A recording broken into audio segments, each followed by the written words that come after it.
Halo guys, selamat pagi untuk kita semua. Apa kabar hari ini? Semoga kita semua sehat-sehat selalu ya. Jangan lupa bersyukur karena kita masih diberi kesehatan serta nafas kehidupan dari Yang Kuasa. Sebelum kami memaparkan dan menjelaskan materi kami, izinkan kami untuk memperkenalkan diri terlebih dahulu serta posisi kami masing-masing.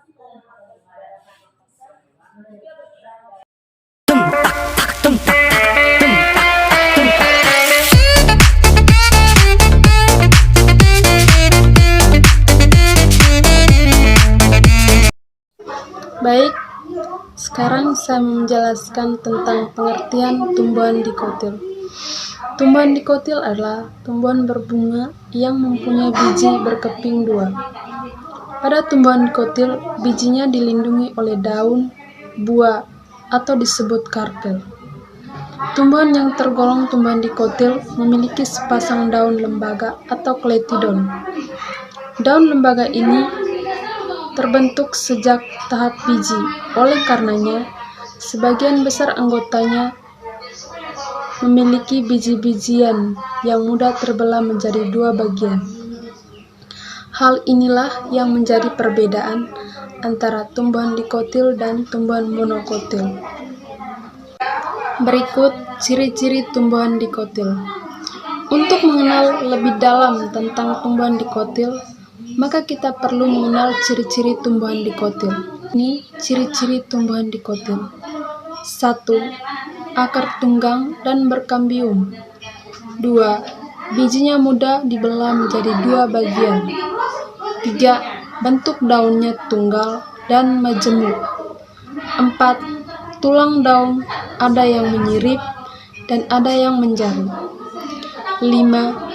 Batang tumbuhan bercabang serta berkambium, sehingga bisa tumbuh dengan cepat. Berikut, saya akan menjelaskan struktur tumbuhan dikotil. Adapun struktur pada tumbuhan dikotil dikelompokkan menjadi 3, yaitu struktur tumbuhan pada daun, struktur tumbuhan pada batang, dan struktur tumbuhan pada akar. Yang pertama, struktur pada daun dikotil. Daun ialah bagian pada tumbuhan yang umumnya memiliki bentuk lembaran pipi dan berwarna hijau. Daun berfungsi sebagai tempat tumbuhan memproduksi makanan dengan proses fotosintesis. Berikut struktur batang pada tumbuhan dikotil terdiri dari 1. Epidermis. Epidermis pada batang adalah jaringan sel hidup yang terletak di luar batang. Epidermis ini tersusun di suatu dinding sel yang tipis. Epidermis ini bertugas untuk menutupi organ di dalam tumbuhan. Yang kedua, korteks. Korteks pada lapisan epidermis. Keempat, floem. Floem pada batang ini berfungsi untuk menyalurkan makanan pada tumbuhan. Floem ini tersusun atas serat floem dan komponen pembuluh. Yang ketiga, struktur akar pada tumbuhan dikotil. Akar merupakan organ dari tumbuhan yang terletak di dalam tanah. Fungsi dari akar ialah untuk menyerap air dari dalam tanah dan menjadi pondasi bagi tumbuhan agar bisa tumbuh secara kokoh. Akar itu tersusun atas 4 jaringan, yaitu epidermis, korteks, endodermis, dan silinder pusat. Reproduksi tumbuhan dikotil. Tumbuhan dikotil merupakan tumbuhan yang mempunyai biji berkeping dua. Tumbuhan dikotil ini sepasang daun kotiloden atau daun lembaga, di mana terbentuk sebagai tahap proses pembentukan biji pada tumbuhan. Oleh sebab itu, setiap tumbuhan dikotil mempunyai biji yang terbelah menjadi dua bagian. Berikut ini beberapa reproduksi di tumbuhan dikotil antara lain 1. Vegetatif terdiri dari 2, yaitu alami dan buatan. Secara alami, tumbuhan berkembang biak tidak kawin tanpa campur tangan manusia.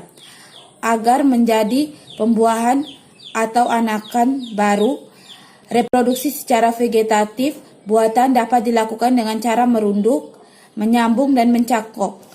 2. Generatif. Alat perkembangbiakan angiospermae ialah bunga. Bunga terdiri dari periasan bunga dan alat kelamin bunga. Periasan bunga sendiri terdiri dari kelopak dan mahkota bunga. Alat kelamin bunga sebagai alat perkembangbiakan di bagian dalam dari lingkaran periasan bunga ialah alat kelamin bunga. Sedangkan alat kelamin bunga terdiri dari benang sari yang alat perkembangbiakan jantan dan putik menjadi alat perkembangbiakan betina. Klasifikasi tumbuhan dikotil. Berikut ini adalah beberapa jenis tumbuhan yang dapat kita pelajari. 1. Euphorbiaceae atau getah-getahan. Jenis tumbuhan dikotil ini mempunyai getah berwarna putih yang akan terlihat jika kita menyayat pada bagian batangnya. 2. Papiliaceae atau kacang-kacang. Ciri yang paling mudah terlihat dari jenis tumbuhan dikotil ini ada pada mahkota bunga yang berbentuk seperti kupu-kupu, banyak bintik di akar, dan buah polong. 3.